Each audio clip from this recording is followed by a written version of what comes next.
This video was. Oh, where they kept going, caught us in the middle already. Yeah, and then, but like how it starts out, it's just like a landscape video, and we're talking and talking and talking. And then boom. And then So similar to what we did with Matofa Tata, where it's like Yeah. we're talking and then, hey, what's the welcome? Exactly. I mean, what's kind of the conversation we're going to be having then? It's a random conversation. Which one? You might as well start this record. Yeah. This one. I mean, that was it. Yeah. Basically. Yeah. That would be sick, actually. That is going to be cool. Because you're going to be like, after, with this one.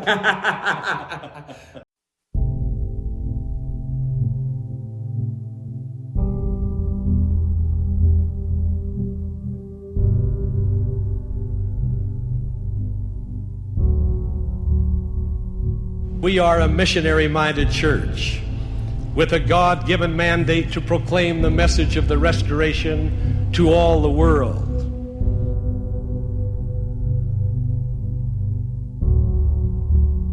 It won't be easy, but we do have a pattern.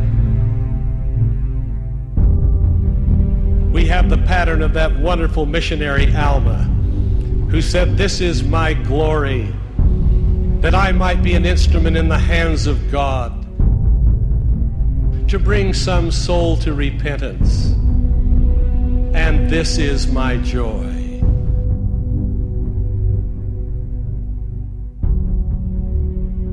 You stand on the threshold of your missionary opportunity.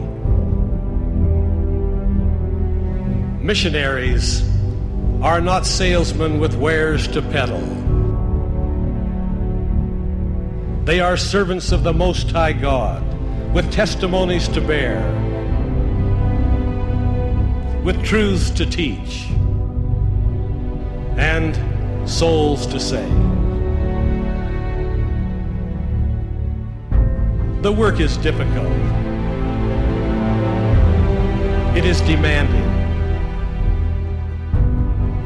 But I would like to bear witness to you, young men, that our Heavenly Father who calls you, He will be with you. For this is His work, and you are on His errand. He said, "I will be on your right hand and upon your left hand. I will go before your face. My spirit shall be in your hearts, and my holy angels round about you to bear you up."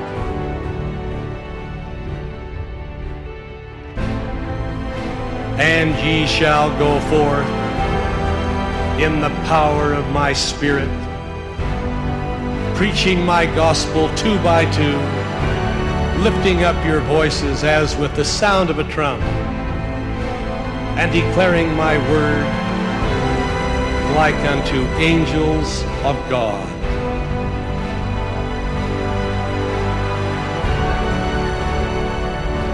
This is no time for summer soldiers in the missionary army of the Lord. How beautiful are the feet of those who preach the gospel of peace and bring glad tidings of good things.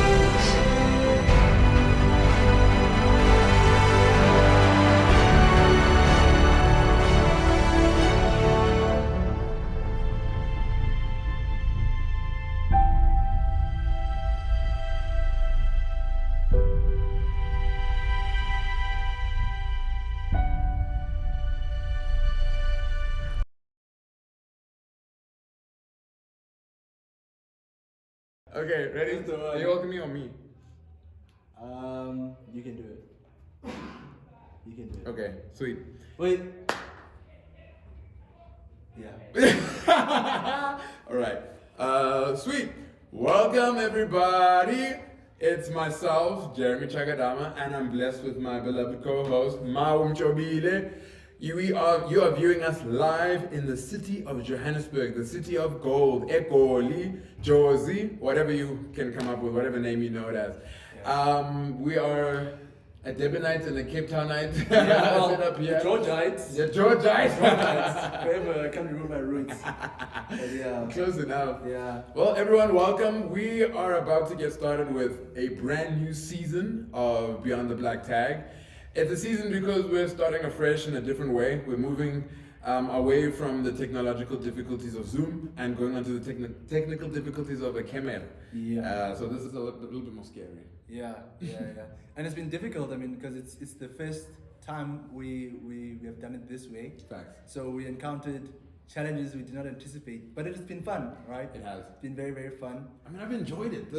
The lights, lights, camera, action, it puts the whole thing into perspective. Somebody described it as a show, and I'm like, you want to make something like that. I don't know. So yeah, man, it's we were testing things out and seeing how it goes. But yeah, guys, we please tell us if you like the changes, if we should go back to season 1 Shandis.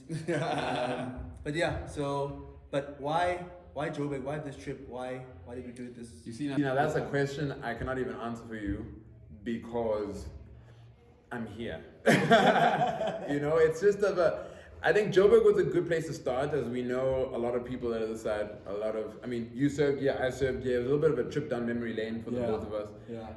While we were, I guess, figuring out and planning, and you jumped to it. We were like, well, let's give it a try. And he was like, okay, let's go to Joburg. I'm like, fine, less money for me, but we can make it work. But I need to return the favor and we go down to Cape Town. But I think we're going to be treated very well with the guests upcoming, with the people you're going to see. Mm-hmm. It is a beautiful, is it a roster or a... Yeah, just like the guest list, the people that we have for this season, it'll be a treat. It'll be beautiful. It'll be a treat. So we... As Mao and Jeremy, we are very... I don't know. What are we? Do we call ourselves podcasters now? We are podcasters who are finding their feet. Yeah. We are my man. Regular guys turning into... But I mean, you've always been a creative. I mean, you're into the arts. You are a photographer now. Right. You're a teacher. Even before then, you've always been in the creative side. Touche. But I mean, I think this is still like a totally different portfolio or profile. Yeah. Even though, funny enough, you can say that I'm creative to some degree, but in the beginning when we started this, put a camera in front of my face, I'm like, what? Yeah, it's very nerve-wracking because you don't know how it's gonna turn out and all that. Exactly. Yeah. And it's worse that I have control of perfection. And being a perfectionist, it's not good. I want another one. Yeah. But I'm too lazy to take another one. I just want that one to go. Yeah. But I mean, for you though, you've not been in too many creative spaces unless you're gonna shock me right now. No, I haven't. Okay. So how are you feeling going about this thing? For me, it's a mixture of religion and just life. I had a companion, Earl. Shout out to Hudson Earl, Hariji. That guy opened my mind. Nice. But I think when I was with him, he just engendered in me a feeling of creating. Whatever it is that you create, you start it up, right? Envision something, let it be your baby, take care of it. If you have a plant, buy the plant, water it, make sure it gets sunlight and all that. Right. And so that's the process I enjoy. I enjoy starting something and seeing it fail or succeed. But just the fact that you were doing something, I think so it's been fun for me, very nerve-wracking. Yeah. And I think it's especially nerve-wracking because I'm stepping out of my shell. I'm a very private, very laid-back person, so. You say that, but I don't see it. I mean, because I guess to me, you are out. You were like, listen, man, this nonsense happened on my mission. Or listen, man, me and Lerato went out and did this. And I'm like, what do you mean you're private? Yeah. You are able to talk, I guess, Yeah. out loud public because of the internet, or? Yeah, I think so. Because I'm not private in terms of like conversations with a friend. Because I just love People. Yeah, people and just sharing everything that's happening. I'm an oversharer, in fact. But yeah, just like on an online community, right? an ex-girlfriend watching. Let them see. So make sure we talk about them a little bit less. Oh than yeah, no. we should. So yeah, I think that's maybe like the biggest. That's been the biggest challenge. But here we are, man. A year into it. A year Let later. me tell you something. Yeah. Yo, that year as well has been a lot. I mean, Up and down. our beloved guests can probably admit that they've been frustrated with us. Having shows, not having shows, but Yeah. don't worry, we promise that this season is going to be good. You get one after the other.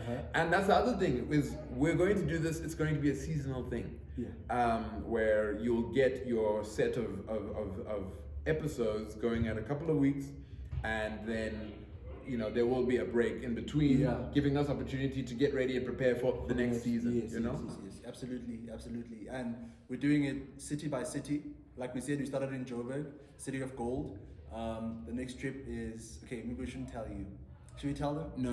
Okay, so we're not telling them where the next trip is. As the Easter eggs for later, we'll put up pictures and be like, Yeah, guess yeah. where we're going next. Yeah, And exactly. you see something very obvious. Yeah, but each of the seasons are going to be shot with different crowd, different group of people. So you'll enjoy it, man. I think everybody should enjoy it. At least we hope. 100%. It's gonna be fun. Yeah. So do we get off into the next part of this? Yeah, of course. Beautiful. So we're going to enjoy a little of the next part. We sent out a post a while ago where we were asking people to give us some questions toward Beyond the Black Tag, whether they're personal to us or just in general about return missionary type of things. And we are going to interest you in that. We're going to have the Peanut Gallery support us and give us these questions, and we'll dive into them and answer them one by one. Yeah. All right. So our ghost lady behind the mic will be. Oh, is that the Peanut Gallery? Yeah. Okay. We'll submit some of the questions. But yeah, if there are questions beyond these ones, of course, you know the drill. Add them in the comment sections. Add them to the number that we have on our description, and we will answer them in subsequent episodes as well. All right. But yeah, we can jump straight into the Q&A. Okay, so how did you guys meet? So interesting. I'll take it back to Mau. Obviously served his mission in South Africa, Johannesburg mission. I never met him on his mission. He left in May of 2020. He finished his mission. September of 2020, I started my mission, and I've heard of this guy. yeah. And there was Jobela. He was the AP of APs. I'm like, okay, and I hope that really was not what was said. it was said. Let me tell you something. People looked up to you. People loved you. That's scary. So I just knew of this Jobela character. I'm like, oh, okay, that's pretty cool. Then eventually, I saw you on Facebook. Yeah. Which month when did you get married again? In April, beginning of April Of? 2022. 2022. 2022. Okay, so I hadn't seen your Facebook yet. Your Facebook came a bit later. Yeah. April 2022. No, correct. Because around that time in April, I was then an AP.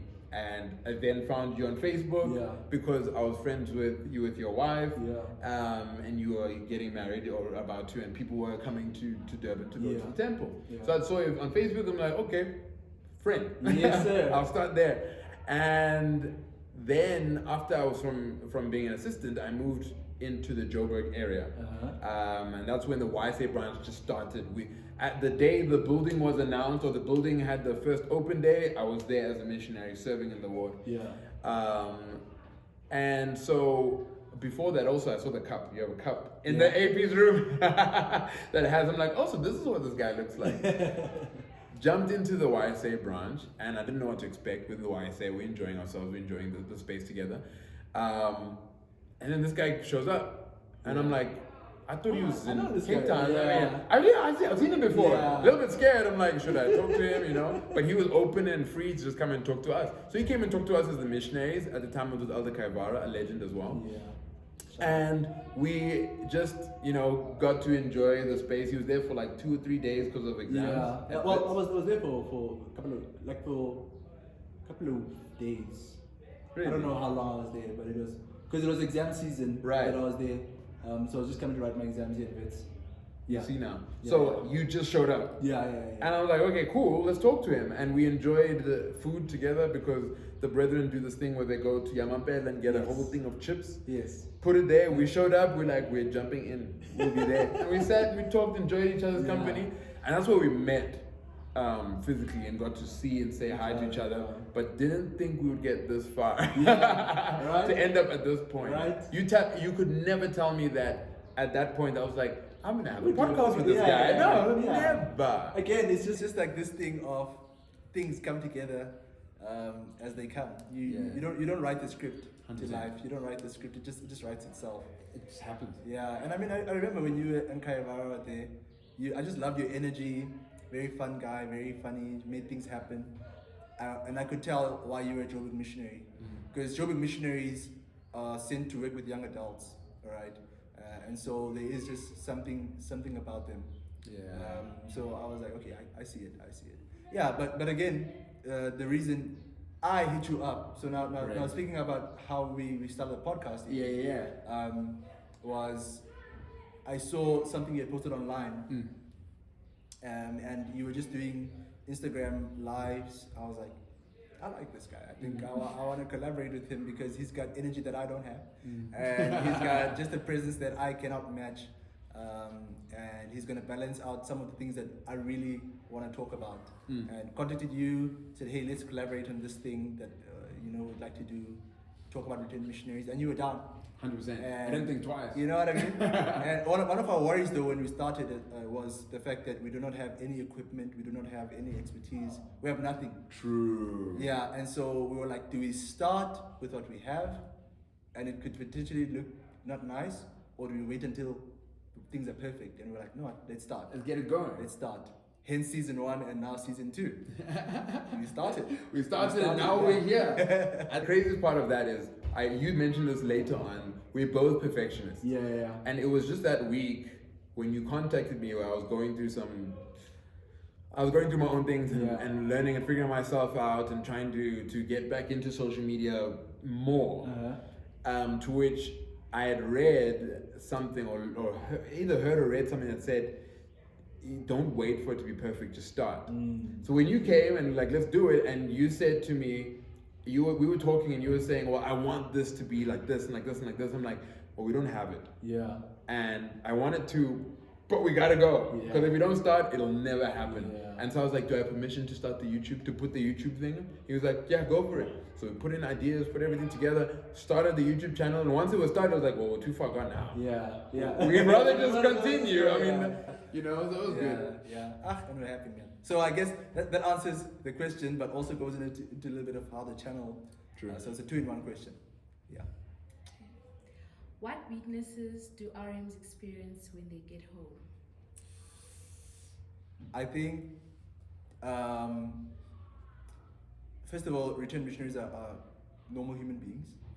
So the weaknesses they experience are the weaknesses everybody else experiences. That's what I would say. And yeah, just the temptations everybody else experiences. And these are young people, right? You are in your 20s, most likely. So there's hormones. That's the one I start with first as well, right? You're trying to find your feet in the financial space. You're trying to find your feet, getting an education, getting work, dating, and all that. And so your temptations or your weaknesses will revolve around that. But they're also your strengths, because you've just spent 18 to 24 months perfecting yourself and learning about yourself. So yeah, I don't know if maybe I'm answering it properly. I'm struggling with the word weaknesses, because it's just the word weakness you have, you mentioned it, there's weaknesses of the flesh, we're human beings, you can get tired, get lazy, you can be lustful and all those things. But I also think of trials. You lose purpose. You have to figure out what on earth am I doing other than the missionary work that I've been doing for the last 2 years. And you just go through the trials come, and the other trial I think of is you're going back to old habits. Yes. You know, yeah, we've had the 2 years of perfecting and trying to figure out who am I, what am I doing, but you easily go back to bad habits or old habits. Either one, because you didn't serve your mission properly, and you missed on certain things, or you literally just fell back in because you had nothing else to do. It's very easy. The environment or at home is very easy to just go back. Yeah, 2 years people change, but they don't change the way you did. Yeah. So it's very easy to go back to that group of friends that you used to hang out with and do the nonsense that they did. Yeah. Before you're able to say, oh, I'm gonna go to them and I'll change them. I'll go to them and I'll fix them. Yeah. And then you either go with them and do what they're doing, or you run away from them. Yeah. You know, that's kind of what you I think something else as well is mission is kind of a cocoon, right? Yeah. Where you have rules and you have habits that you have to keep, otherwise you're a disobedient missionary. Correct. For example, before mission, I struggled with waking up. I'm not a morning person, right? I go to bed quite late because I'm a nocturnal person. But waking up, I don't want to do it, right? Even just primary school, high school, you know the mornings, especially in winter. You don't want to wake up, right? Facts. But you go on mission, and the rule is, the handbook says 6:30, you have to be up. If you're going to be a good missionary, you're going to wake up 6:30. Correct. In fact, that's when I learned. For 2 years, I'm like, I can wake up at 6:30 every day. I was so proud of myself, right? And now you go home and you think, oh, of course, I did this for 2 years, I'm going to do it again. And you get home and you're like, oh, Wow. Nobody's really Pushing me to do this. And There's I no don't rule. have a companion. I don't have a companion. I'm at home. You know, there's not. So I think there's the net of the safety net of missionary culture and environment and just the mission field that can make you feel like you don't have the weaknesses, but you still have them because you're a human being. Correct. And now you go back home where there aren't restrictions and you just have to work on willpower. And that can be difficult. There's more choices, there's more things to do and less restriction. It's tough. It's tough. It's a weakness that's interesting. It's not even a weakness that's directly from us, it's been given to us. Yeah. The stigma of, oh, return missionaries are all like this, or return missionaries are all like that. That's a huge weakness because you get in there handicapped. You know, whatever situation it is, whether it is a calling, whether it is dating or whatever, it's, oh, return missionaries like this. Whether it's the expectations of, you're supposed to be this amazing, or it's the expectations of the views of, return missionaries suck because they break girls' hearts and things like that. You know, it's like, well, I don't know, I'm just a boy once again.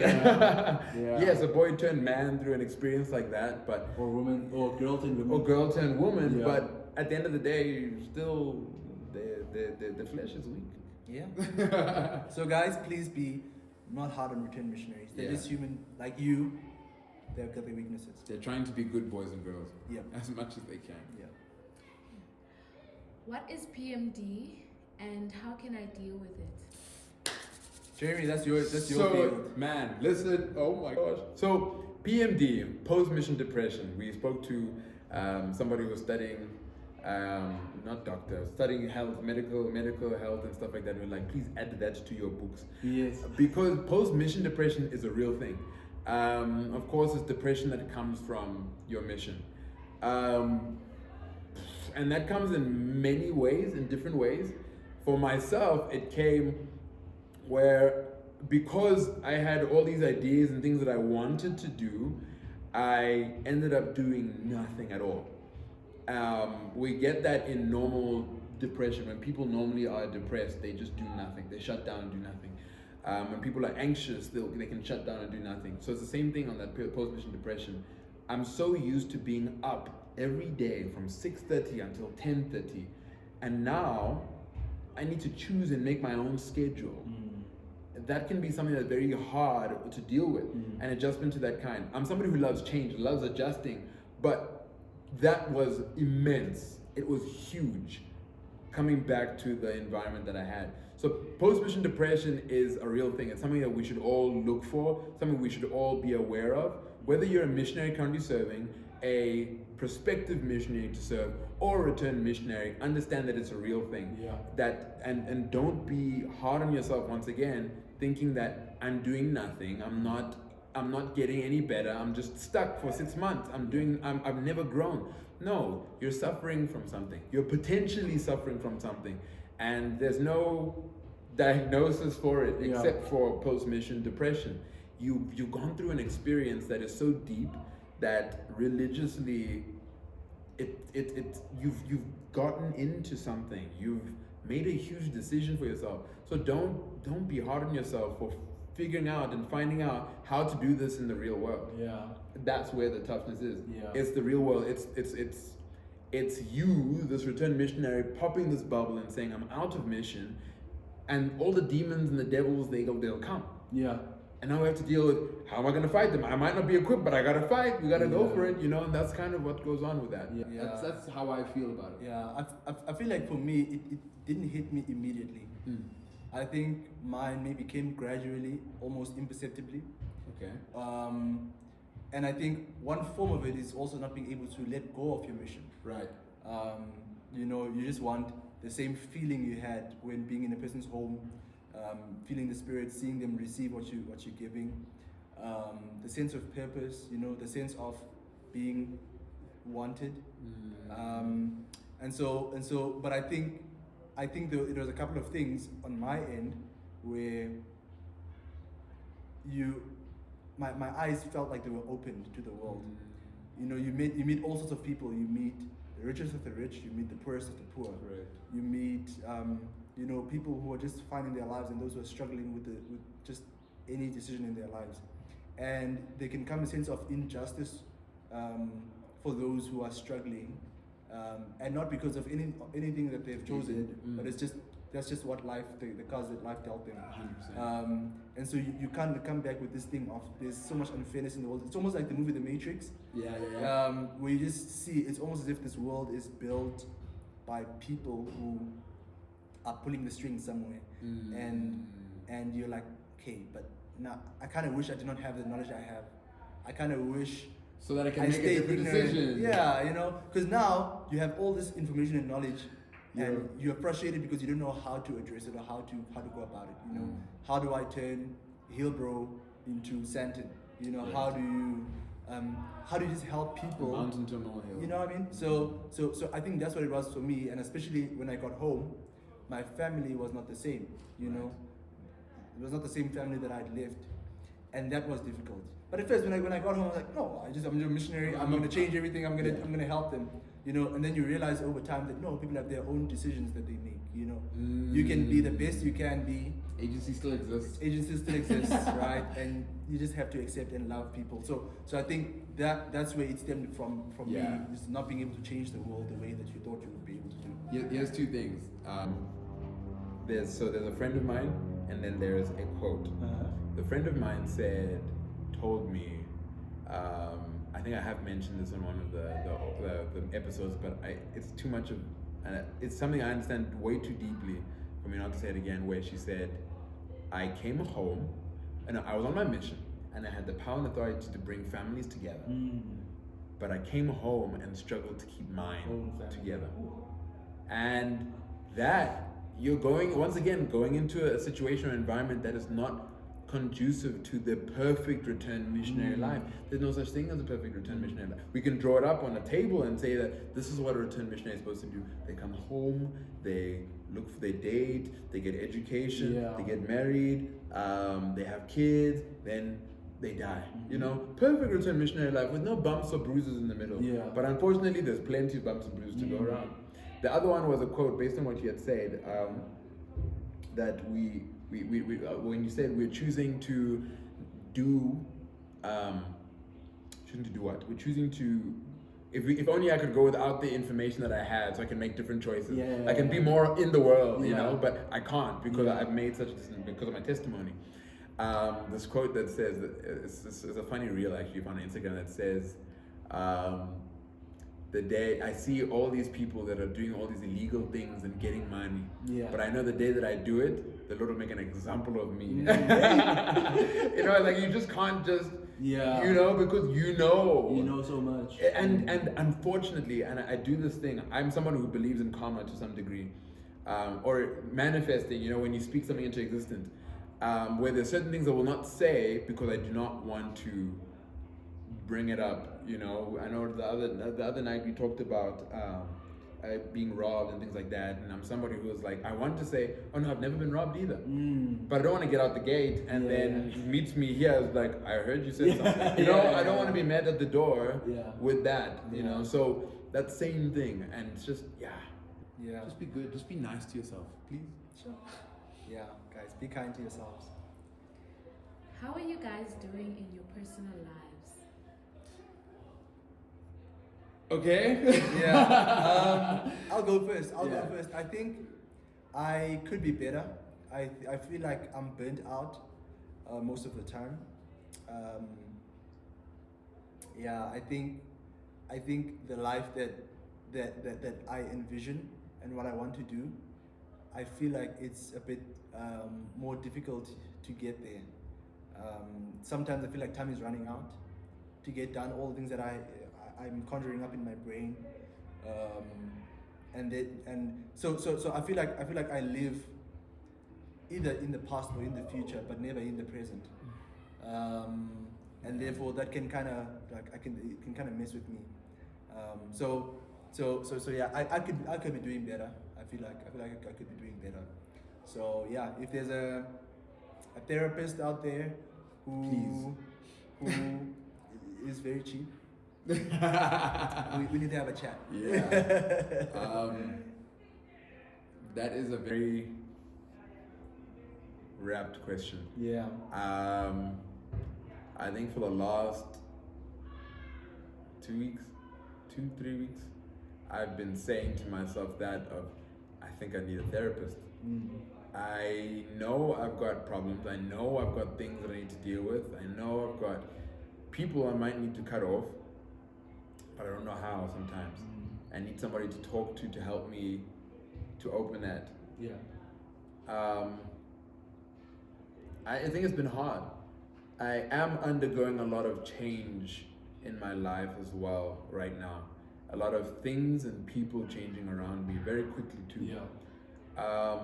I'm getting into a new season of my life, but that comes with its own bumps and bruises and ups and downs. And I think the biggest thing I'm learning is, and when you started off, I just thought of Simon Sinek, and Simon Sinek talked about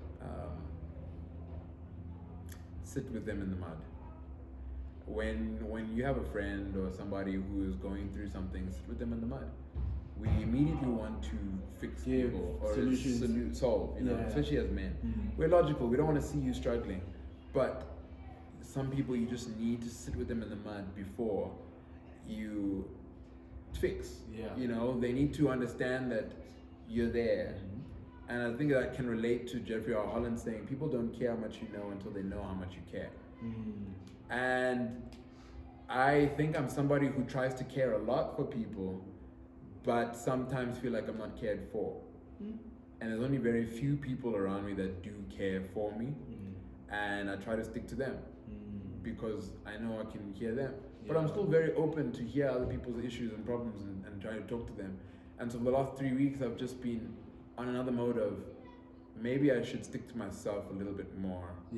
And talk to myself, take care of myself, and get to a point where I can be much more comfortable to get out there because I've learned how to take care of myself. I've gotten the skill of when I'm going through nonsense, I need to go down onto my knees, I need to get into my scriptures, I need to get into my journal, I need to put on some headphones, put on music, go to the gym, whatever that looks like, and I've been hearing and learning about that. So I'm trying to develop another individual, a better Jeremy in my mind first before it comes out, because there's also the discipline aspect that I don't want to jump into it, disappoint myself, being like, I'll never do that again. I don't want to put myself in that position. So yeah, you got a long answer to such a question, but yeah. So we could be better, Yeah. For this one, I think because there's a lot of questions and there's not a lot of time, I don't know if you wanna mix questions, if you either wanna choose which questions you wanna take or you wanna mix, because there's quite a few like marriage quiz, for example, or whatever. So We'll give it to you. Yeah. Or we can give short answers. We can give like rapid fire ones, and then we are only allowed to do one. okay, because you have Like one 15 minutes sentence. left. It's been 30 minutes now. Okay. Yeah, time is well spent. Okay, so I still ask all the questions. Just Yeah, but like- we'll give short answers, I think, right? I say if you've got marriage questions, Mixed. bunch them. Okay, what I'll okay, do is yeah. I'll ask all. Okay. And What I'll 2 do is minutes I'll have ask. passed. Yeah. And 2 minutes have passed. Sorry, I'll ask all the marriage questions at once. Okay. Okay. Let's see. Okay, for now let me ask this one. How do you find direction in this troublesome world? For me, just staying on the covenant path, trying to whatever happens, make sure I'm at church on Sunday. I'm participating in Sunday school lessons. Even if I did not adequately prepare that week, somebody did. And to feed off of their energy. Yeah. So for me, it's just if I can't feed off my own energy, find somebody else's energy to feed off of. For me, it's and I learned this on mission from one of the mission couples to have a filter. Is it a filter? I think that's the right word to use. Where you've got something that you believe in so deeply, whether between the gospel and the world, where the person that shared her filter was she believes in loving heavenly parents. If she learned or found anything that doesn't agree with that, she puts it to the side. And she'll get more information so that she can have that fit into that filter. If it doesn't fit, she's not going to deal with it, not going to have it. And therefore, the actions that she'll pose are going towards, I'll look at you and like, I have loving heavenly parents. So I'm going to treat you as a child of those parents and help you to get that. That leads to my actions. So my thoughts are dealt with, my words are dealt with, and my deeds are dealt with. Yeah. So having a filter is huge, and something that a friend of ours, Opa Shai, actually said to me when I was still on mission, is follow the words of the prophets. Those are inspired men who are trying to help us to figure out how to go through these days. Yes, they're old men. We may have a perspective that they don't know what they're talking about, or it's not for us as Africans. But I promise that if you listen to them and understand what they have to say and figure out how that fits for yourself, you'll get the direction you need. And on that tip, just before we move on that tip, following prophets, all of them are highly successful people in their personal capacities. True. And if for no other reason, follow them because you like to follow successful people. Correct. Like your Warren Buffetts, Yep. your Fusitim Beguayos, same 100%. thing. Why is it hard to find a serious soulmate after mission? And why are there so many expectations from us? Like people asking, when are you getting married? Do they know how hard it is out there? Third one. Jeremy, are you single? Wild. Now, do you have marriage advice? That is wild. Yeah. Okay, wait, hold on. Uh-huh. So, where am I gonna start? Are you single and available? It depends. Yeah. Depends on who's asking. No, I'm Okay. joking. You know, we're all trying to figure out life with the people that are around us. So I'm working on that. I'm working on something. Working on people. I think to start, one, yes, people have expectations of us. Two, they know it's hard, but they're still giving us such high expectations very Yeah. quickly. And I don't know whether it's because of their own experiences Mm. or the experiences of people around them. So that part kind of sucks. But to go back to the serious person, finding a serious soulmate or a serious individual, I think it depends on you. If you're not serious, you won't find someone serious. Yeah. If you don't know yourself, you don't know what you want, you won't find what you want. I know I'm still trying to figure out what I want as I go about dating and speaking to people. And although I'm somebody who really does want marriage, I truly am still looking for what do I want. And I find bits and pieces in different people, but I still have to end up saying, this is somebody that has most of what I want, and then visualizing the potential that they have, that they could have that, and now having the faith that you'll get there. That's another topic on its own. Yeah. That I need to have faith that you'll reach your potential, and if you never do, that's scary. Yeah. And that can be the fear of marriage. But we need to have a little bit more faith in people, but we need to choose wisely. Elder Oak said it beautifully. In order for you to marry well, you have to inquire well. So inquire, ask the questions, you get to know the person, the different people, and find out what do you really want with these people. Yeah, I have similar sentiments. I want to hear the questions one more time, just so that I can answer all of them, so I don't miss anyone. Okay. So the first question is, why is it hard to find a serious soulmate after mission? Sorry. Do you advise marriage? And there was another one. Why is there so much expectations for us? Like people asking, when are you getting married? Do they know how hard it is out there? Okay, so the first one, I feel like even the phrase soulmate misses the point, because you believe there's someone perfect out there for you, and I do not think that is the case. I think different people can make it work. Most of my friends, in fact, none of my friends that are married are the same or similar. I have yet to meet one couple that I feel like, oh, they are so similar. They are all different, right? I would look at them and I'm like, how did these two match up? Right? They're just so different. And so I think that's the first thing we have to debunk, is feeling like that there's one good, perfect person for you. I think, similar to what you said, Jeremy, you have to have the goal to say, I'm at a stage in my life where I want to settle down with someone, and then look for somebody who's in a similar stage in their lives, because it's also dangerous to get somebody who does not want that and trying to force them to do that, right? So if you're in that stage in your life, then look for somebody who is as well. That's number one. Number two, it is difficult, and there's expectations because families need to be created, society is broken, and we don't want to go back on that. Yeah, and there's a trend right now where we're delaying everything that's important. We're delaying marriage, we're delaying children, and all of it, most of it has to do with like the financial circumstances around us. And I understand people, it's just a different world, you know. Marriage is sometimes not the best thing for someone. You know, there are people out there who are better off single, honestly speaking. Hectic. Yeah. So That's a take and a half. yeah, so it's difficult to say, but as guests have said, as I say, pray about it. If you're ready for that stage in your life, do it. And don't complicate it. If there's somebody you really like, they like you, are they ready for marriage? Are you ready for marriage? Go for it. You know, that's the most important question. Whether you have the funds at the time, I feel like you'll figure that out as you go. Whether you have the house, the location, have the person. And once you have the person, I think everything else will fall into place. And yes, I do advise marriage. It's hard. It's very, very hard. The biggest hardship is not finances. The biggest hardship is you're different people.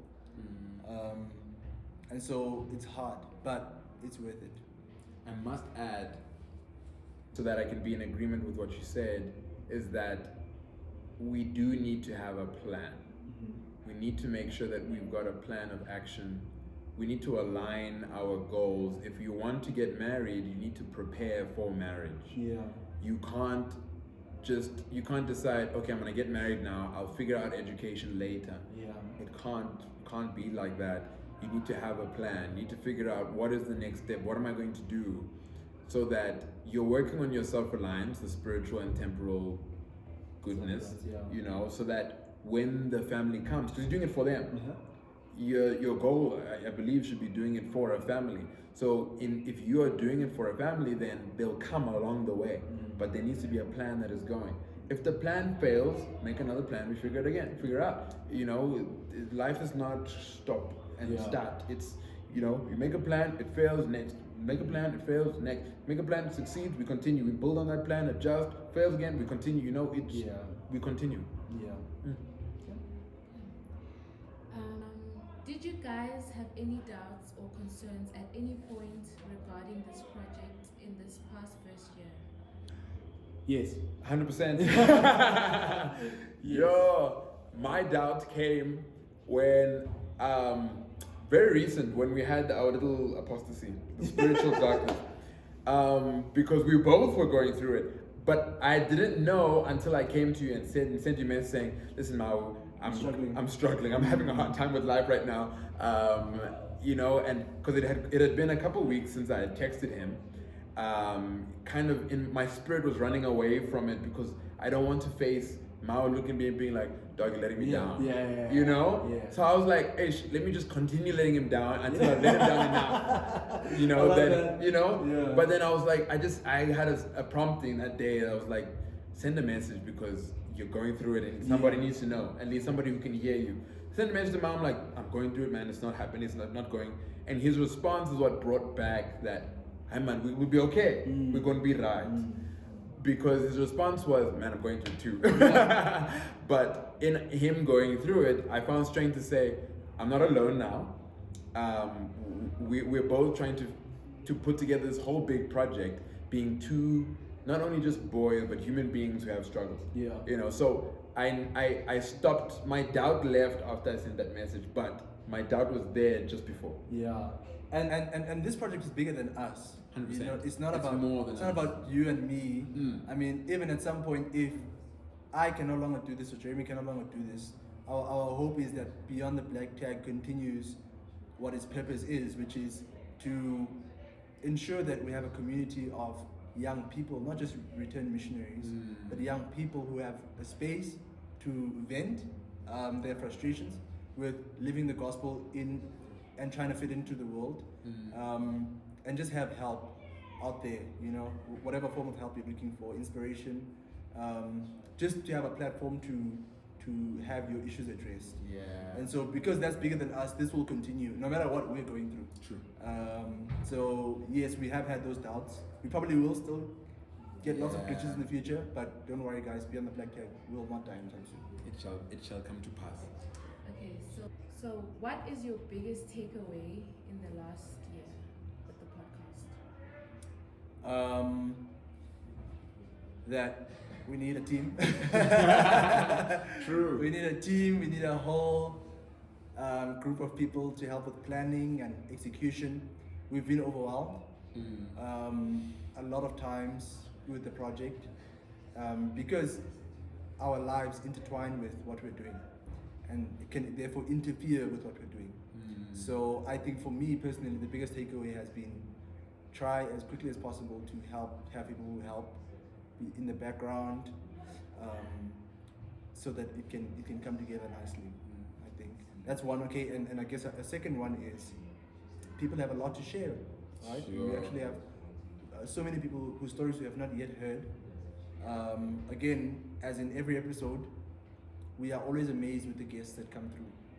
We are always amazed to hear their stories, and I hope you guys at home really take time, even if the episodes are tedious and long, listen to the guest stories. You'll be very amazed what you can pick up. I go through my week listening to episodes over and over again because something somebody says just hits the nerve every time. So those are two big takeaways for me. I think the takeaway I have is a lesson to everyone as well. If you want to know something, you either open a book or you ask a question. You will never receive an answer if you're not the one asking the question. And the more you ask questions, the more you'll know. Don't be scared that these will be stupid questions that you ask, because 80% of the people around you are probably asking the same question, but they've been too scared to ask it because they believe it's scared as well. It's stupid as well. Yeah. So you are helping 80% of people in the crowd by asking a question, but you're also benefiting yourself because you asked the question, you received it, and even if it was a stupid question, it's over and done with. You got your answer. Now you're not stupid anymore. Yeah. You know, you benefit so much from asking the question. So I've been that person. I've been learning more of what questions to ask, how to ask them. I've become a lot more straightforward with my conversations and my questions, I've learned about myself. And that's that part of questioning and trying to find out. As a kid, I was very inquisitive already. And at some point, I lost that. I just stopped being inquisitive because of what people used to say, that I talk too much and say things, you know. And now I've gotten to a point where it's like, hey man, this is me. Why am I changing that? I'm a talkative person. I ask questions anyway. So you're regaining. I'm regaining that inquisitive part of me, Sure. as well as being able to speak and share what I believe and know, being honest and not sugarcoating to make you feel better about yourself. It is what it is. Yeah. You know. So yeah. Well, guys, from our side as Beyond the Black Tag, we love you. We truly, truly love you. More than you guys actually know. We hope that you subscribe and not just listen. We hope that you share.